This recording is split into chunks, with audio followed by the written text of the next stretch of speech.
Hey there, Riverica here, reporting for duty on a trigger. Thank you so much for shuffling states of emergency into adoption spirit with me and steering clear of danger. Heartily, we are grateful. In this session, we are going to listen to what Mercury in Capricorn squaring Chiron in Aries at 12 degrees has to tell us. And this happened on the 27th of January, 2023. And before we get into that, I am going to share some disclaimers and let you know that while I am a fortune teller, what I share does not dictate your future. Only your intentions and actions do. So please use your gift of discernment and quadruple check what I say.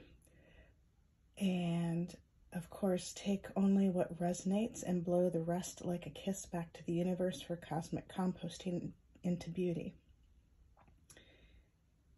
And also, before I begin, I'm going to clear the space with the Tibetan bell and the Thich Nhat Hanh bell mantra. So if you're wearing headphones, make sure to adjust yourself so you are not alarmed or hurt by the loud noise. And here we go. Mind, body, speech, and perfect oneness. I send my heart along with the sound of the bell. My ears awaken from forgetfulness and transcend all anxiety and sorrow. Om. Peace. Shanti. Thank you.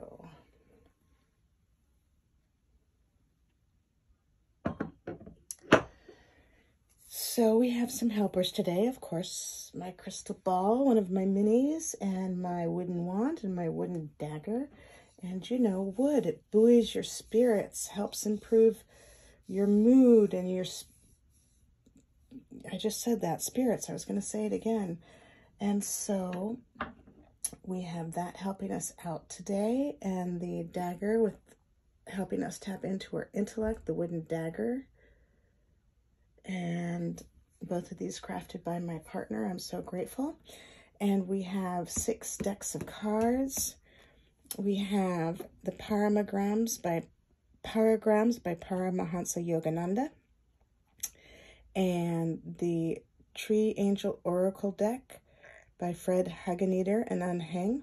We have the Sacred Geometry Activations Oracle by Lon, and we have the Cosmic Dancer Oracle by Tess Whitehurst and Sedona Soulfire. And we have the Kali Oracle by Alana Fairchild and I think Jim Morton. And we have the Living Altar, an Oracle and Spell deck for the Radical Witch by Kiki Robinson and Ilvadroma Marzana Radzisuski. I'm so excited to be able to play with all of these with you. And we have some beautiful shells. I was inspired by the Venus reading, so this is the one that was on the Paragrams.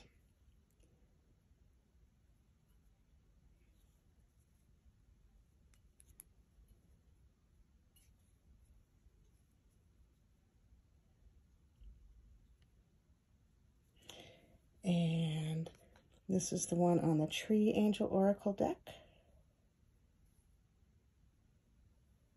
All of them are just a little different. One's a little bigger than the next. This is the one that's on the Sacred Geometry Activation. And you may be possessed to look up the Fibonacci sequence spiral. We're all evolving like these shells. But I appreciate you all have free will, and what you find with the Fibonacci code will resonate differently than somebody else, because we are all different psychosocial science experiments. So I like to offer you to do your own research instead of me telling you everything. And then this is on the Cosmic Oracle, Cosmic Dancer Oracle, shell. Super sweet. And this is on the Kelly Oracle.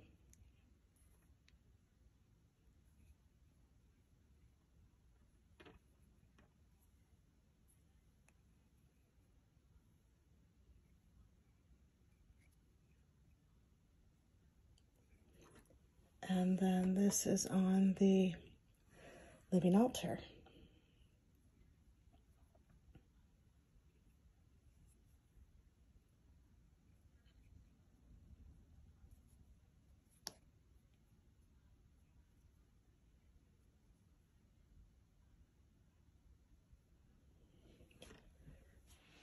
Oh, that was a trip.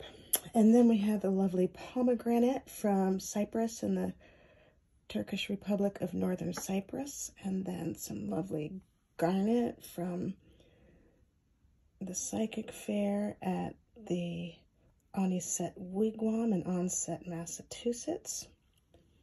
And you can look up the metaphysical properties of all these different things to see what resonates with you. And we have the wooden dice. So what we're going to do, we have 6 decks, 1, 2, 3, 4, 5, 6. We're going to roll the dice and see which one is going to share with us about what Mercury has to tell us about squaring Chiron. And of course, Mercury, maybe you know, maybe not, of course, Mercury rules communication.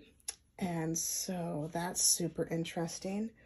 And then Chiron, of course, you can research more about Mercury on your own to see more about what's associated with Mercury. And then Chiron is what has become known as the wounded healer. And you can research more about that on your own too. It's fascinating. I'm partial to all of these things. I adore communication. And Chiron, the wounded healer, was abandoned by his families as a child of, trigger warning, a child of rape. And then he was taken in by one of the gods. And so what is known about Chiron is he healed from this emotional wound to help others do the same. And then he got a physical wound and ended up as the constellation Sagittarius. And of course, I've left a lot of gaps in that story. I want you to be able to research on your own and take away on your own, checking 4 or 5 or 6 different sites, resources, and put together the pieces for yourself. Because again, we're all different psychosocial science experiments, and what resonates for you may be different than what resonates with me. But this reading may be especially relevant for the orphans and adoptees out there, the adoptees who have cut ties, the adoptees who haven't cut ties, those who are still in the fog, those who are out of the fog. And so I thought it would be interesting to delve in and see any extra guidance to help us through this next stage of our evolution. And I think that Chiron is in Aries for 7 or 8 years, but again, quadruple check me. And we just had Venus enter Pisces, which was reminding us about the self-love. And so that's helpful going into this Mercury squaring Chiron, reminding us self-love and the possibilities of coming from our healed place instead of our wounded place. And for the orphans and the adoptees who have cut ties, and even the adoptees who haven't cut ties, it's a whole thing coming from your wound or coming from the healed space. And so many of us have been working our way through this whole dismantling process, moving away from the adoption adoption fairy tales and into the adoption reality. So this could be very interesting for us. So we're going to roll the dice and see what we are going to choose. Thank you, Source, Spirit, Team, Angels, Galaxy Guides, Ancestors, Saints and Sages, Gods and Goddesses, Universe is here for the highest love and light, for helping us mind our business in the highest love and light moving forward. Which deck shall we pick? And number two, which is the Tree Angel Oracle deck. The ancient path into the sacred grove. And how fun that the two's coming up, because that's representing duality and pairing and creating healthy liaisons.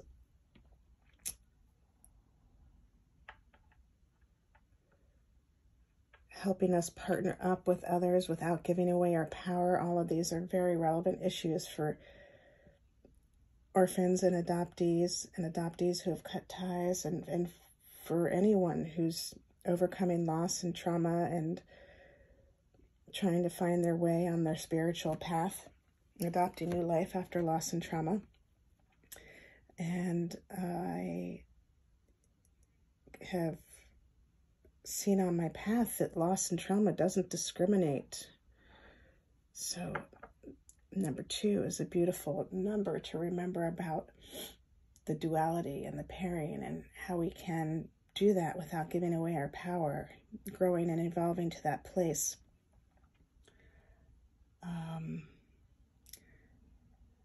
And speaking of sharing power, I have lit candles tonight also to help us with our reading for Source, for Mother Earth, Father Sky, for the homeless, those who kick them out of the homes, for the neighbors, the passers-by, even those working against our spiritual progression. Also for harmony, unity, and balance. For Archangel Cassiel, the Archangel of Saturday. Also interesting to note Archangel Cassiel's relations with orphans, helping them in their moments. But of course, quadruple check, and Cassiel offers so much more than that. I understand that Cassiel doesn't get to intervene, but will be there in our lowest moments, helping, letting us know we're not alone. I've also lit candles for the ancestors here in the highest love and light, and a candle for those who have crossed over to Father Sky by way of suicide, their families and friends, the war-torn families, nations, and galaxies, and thanking Source for helping us all adopt success peacefully. So, number 2. The Tree Angel Oracle deck. Here is that shell that went with that again. These beautiful white shells. These shells have had all the elements working with them. And of course, the water. And then the earth as they tumble on the beach. The fire from the sun. The air. So that's super sweet energy. Let's see what Mercury has to tell us about squaring Chiron and Aries. Thank you, Source, for guiding this reading in the highest love and light, and our spirit team for guiding this in the highest love and light. You are a whole, full, powerful, loving, spiritual being, and so am I. Thank your Source, spirit team, angels, galaxy guides, ancestors, saints and sages, gods and goddesses, universes here in the highest light, and mine. And we thank your Source and my Source for shifting the situation into what it needs to be, offering necessary insights, healings, acts of grace, protection. Heartily, we are grateful. Thank you for guiding this reading in the highest love and light. Oh, that's awesome. Cherries. And the white willow. Oh, so sweet. The white willow. White willow number 18. We'll take it. And we also have the cherry, super sweet. The cherry came to me last night in my dreams. 34.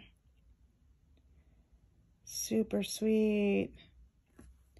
I love that. So let me adjust things a little so we can see these cards. Cherry, 34. And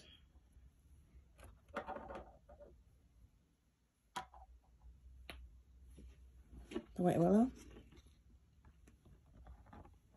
18. And maybe the spell's going to help them stand up just a little more for you. Nope.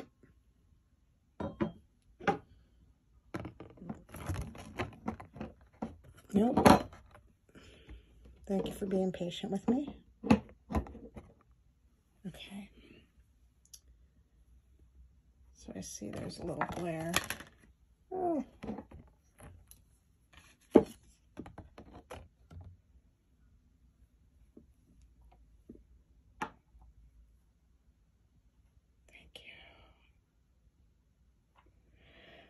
So we have the cherry and the white willow. The willow has been coming to me lately as well. You know, it's so wonderful to be so flexible as to bend like the willow instead of just snapping at an instant when you get upset, to be able to bend like the willow. I'm reminded by a Louise Hay affirmation. You may enjoy some Louise Hay resources you can find at the Hay House Inc. and also on YouTube, on the social media channels.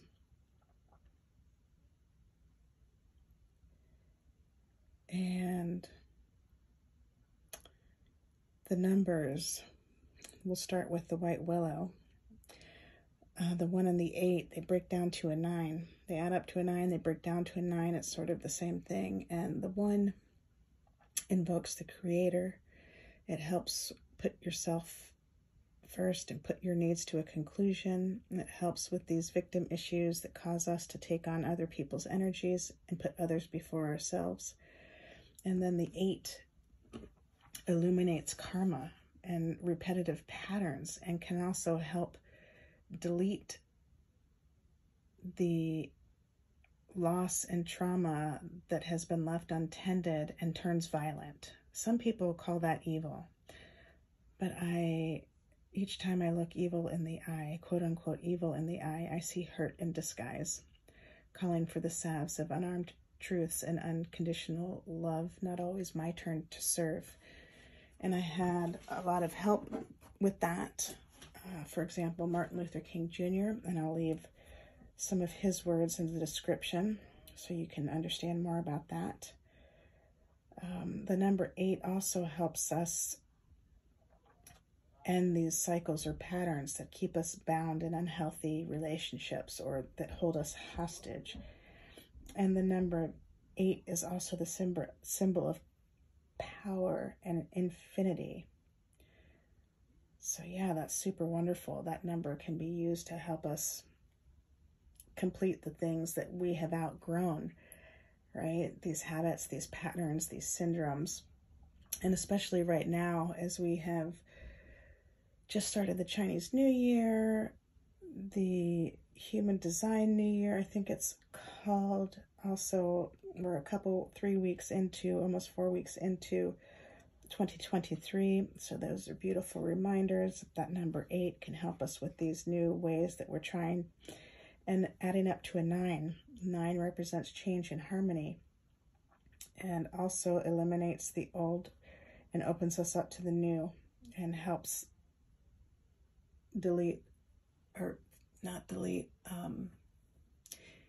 heal where this loss and trauma that has been left untended has turned to violence. It helps us transmute those violent cycles into love. And this number 9 says, hey, you're ready for a new start. This old way is over. And so that's super, super ready to step into new patterns and new possibilities.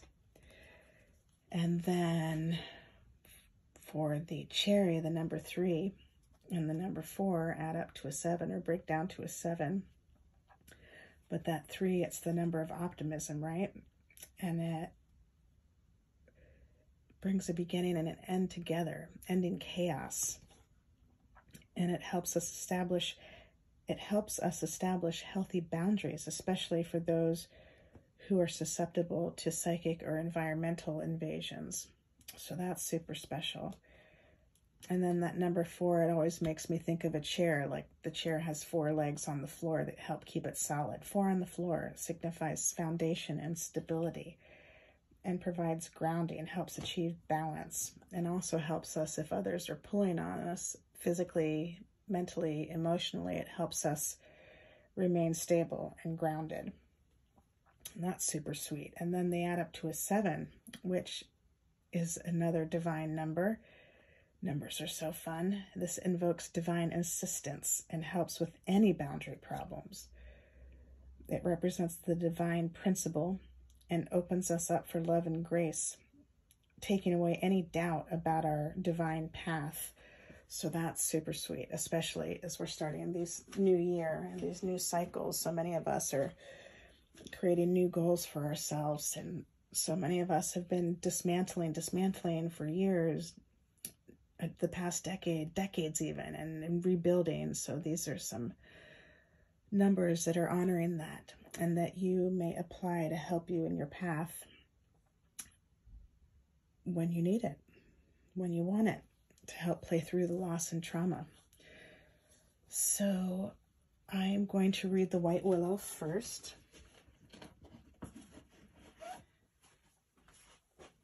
And the first book I ever wrote in the 2nd grade was about the willow.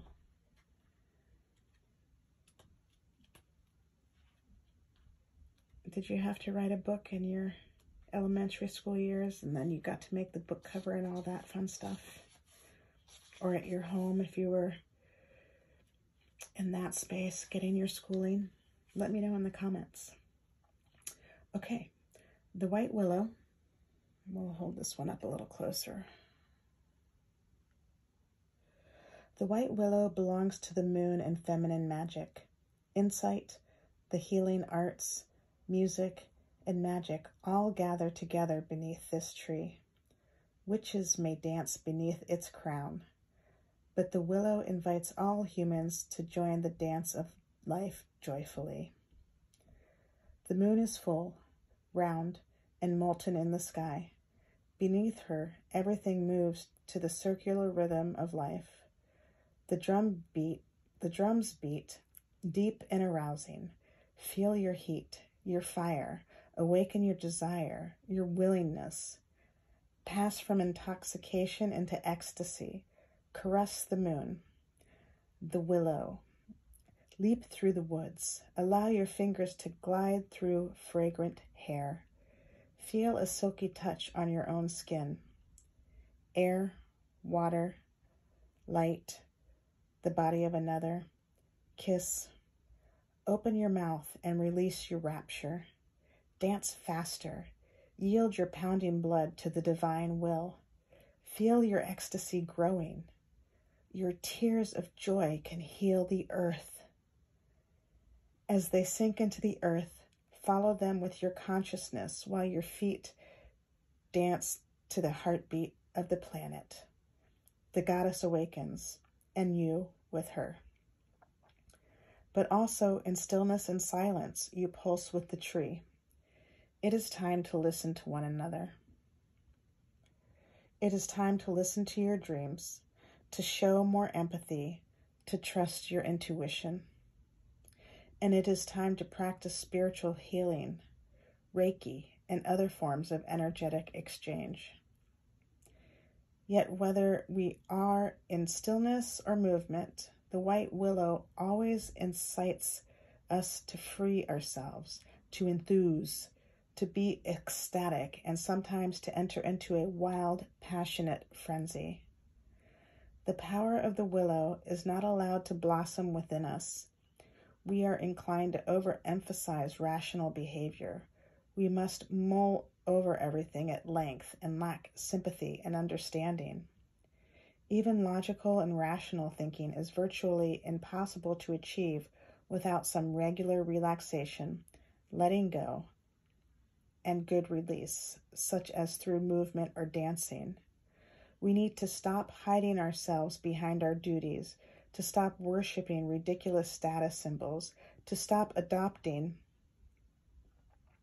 That word always gives me pause as an adoptee.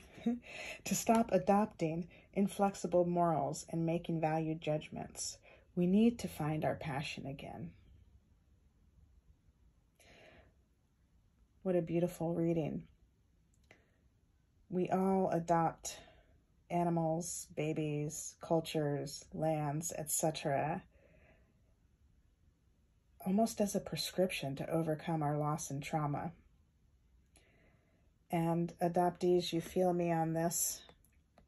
What caused your parents to adopt was often their own loss more than about you. And of course, not every situation, but those of you who know, you know, right? And it's time to practice spiritual healing if that is your path and that is your choice, right? We all have free will. I sometimes wonder, is our will really free when we are bound by so much loss? It's so hard to move. It's so hard to develop when we're bound by so much loss that hasn't been healed. Like if you look at Maslow's hierarchy of needs, you see that the need to know, the need to learn is quite far up the pyramid, you know, and before we have that need to know, we have the need to have a secure house, to have secure love, to have food, right? And these basic needs.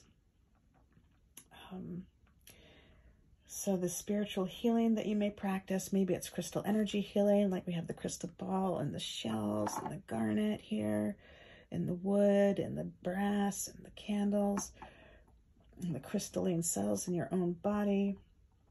Maybe it's Reiki if you are interested in Reiki. It's not for people with a pacemaker, but otherwise everybody is already practicing it. Like if you kiss a boo-boo, right, you're practicing Reiki. But of course you can research more on your own and find some resources in your own neck of the woods. So practicing these spiritual healings helps us through this loss and trauma. And like Chiron had loss and trauma at the beginning of his life and then at the end of his life. It's like, this is something that, okay, it's there from the beginning to the end. So how do we play through that instead of being caught up in fear and hate and anxiety and frustration and stress? So spiritual healing is one of those ways. Crystal energy healing, Reiki, music. Music is one of the first intelligences we develop, according to educational theorist Howard Gardner. The musical natural intelligence is one of the first intelligences we develop, according to him. And, you know, it was one of the first things we heard in the womb. And so we've been practicing that music nature intelligence the longest. We have so many intelligences, right?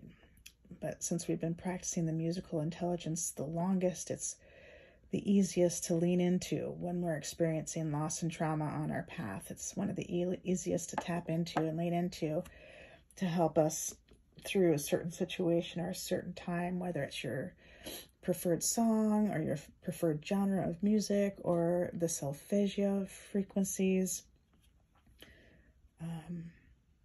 And maybe you prefer to tap into nature because that's your thing.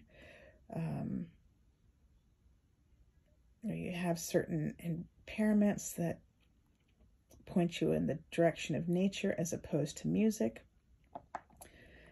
There's so many different ways we can heal. And so that musical naturalist intelligence is super sweet.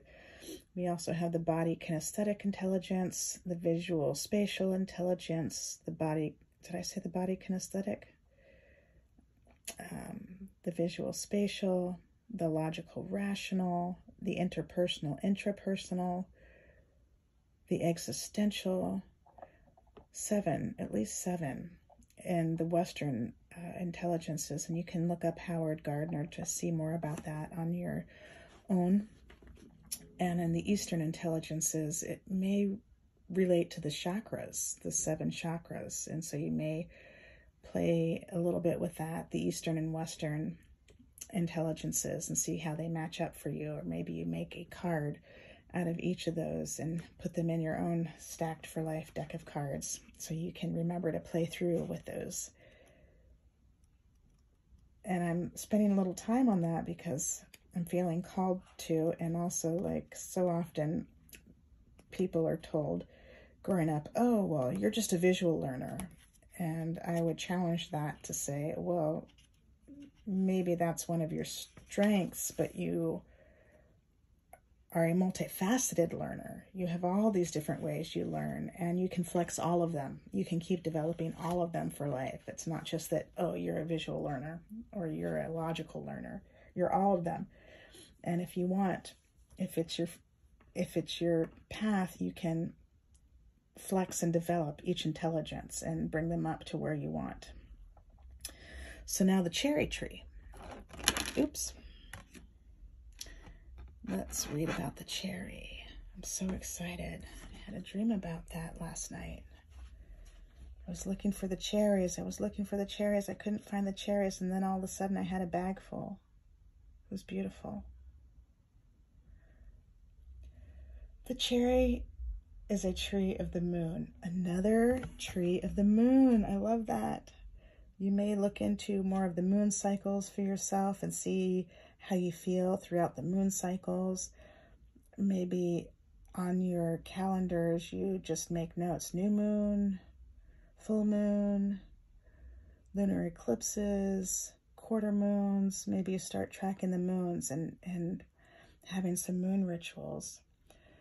The cherry is a tree of the moon with its white flowers, dark bark, and deep red fruit. The cherry shows us the colors of the great goddess to whom it is dedicated.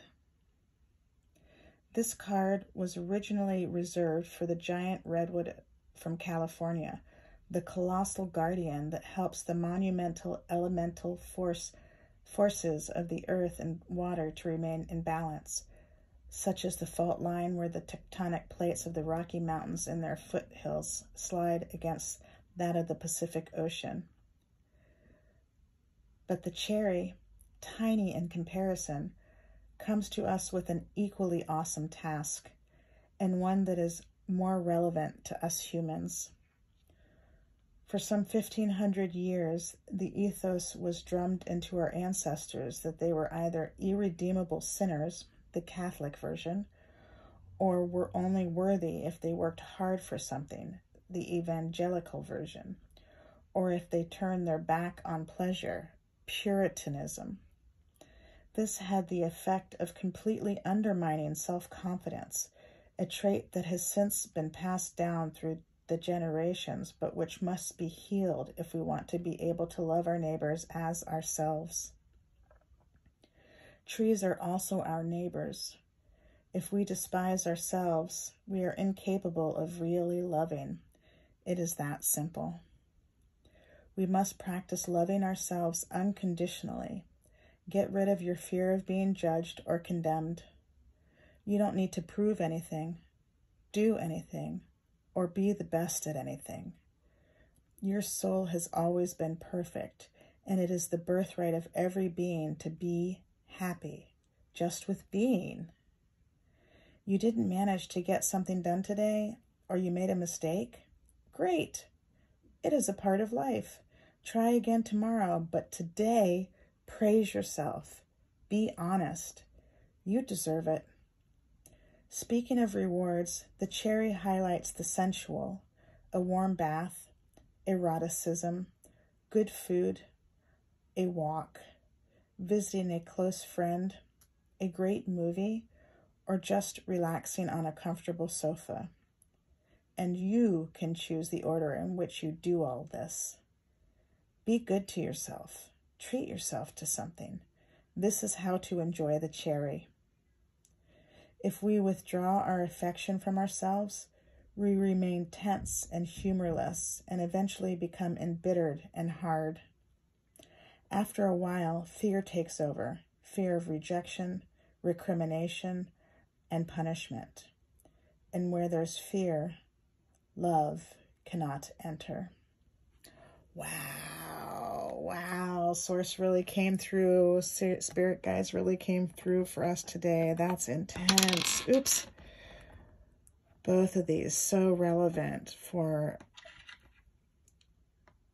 Chiron, the wounded healer. This last one, the willow, speaking of that fear and the rejection and the abandonment. That's super intense. And both cards speaking to really playing your cards, really playing your joy cards. We all have a stacked for life deck of cards. And it's not just our loss and trauma that make up that deck of cards. It's all of the things that give us joy. And I challenge you to come up with 100 different cards that give you joy.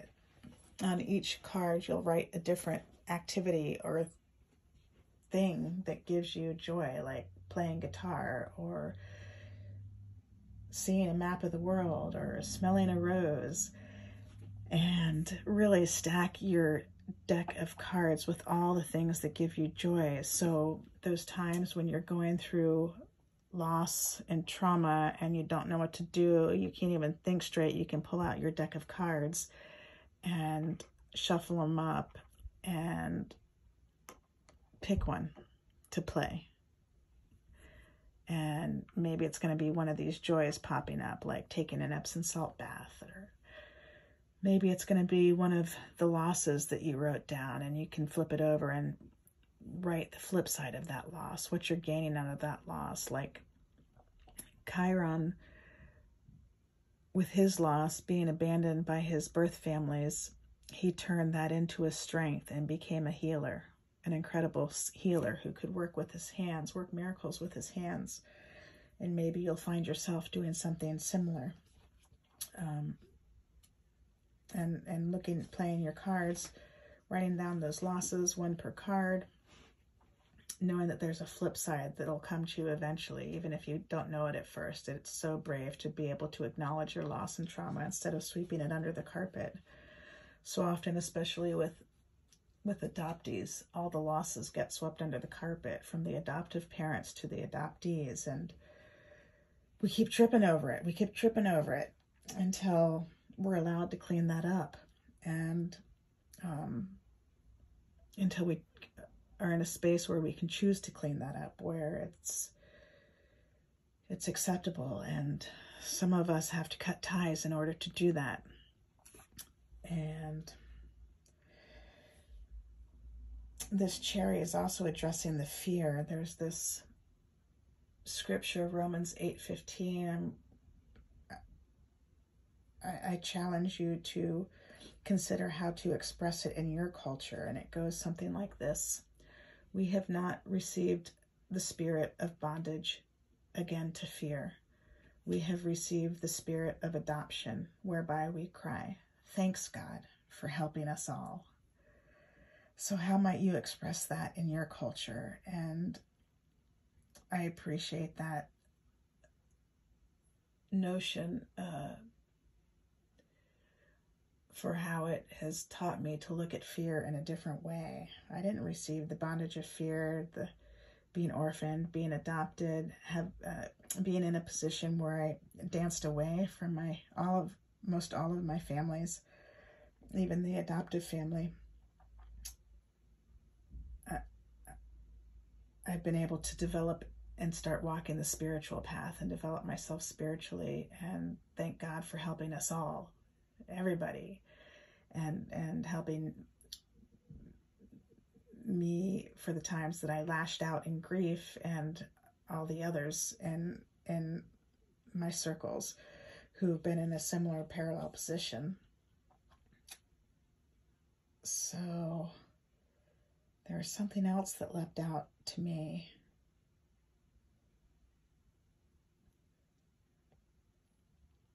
Yeah, I'm wondering more about metaphysical meanings of cherries, so maybe that's something we all look into.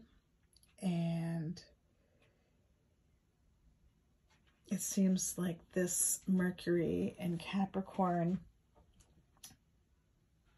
is really helping us ground in, earth in everything we've learned to this point, and to really be gentle on ourselves and stepping into our power, coming from a higher place, coming from our healed place instead of our wounded place, and moving forward from there in our authority, in our gentleness, in our compassion, in our forgiveness, in our understanding, in our joy for life, our love for life.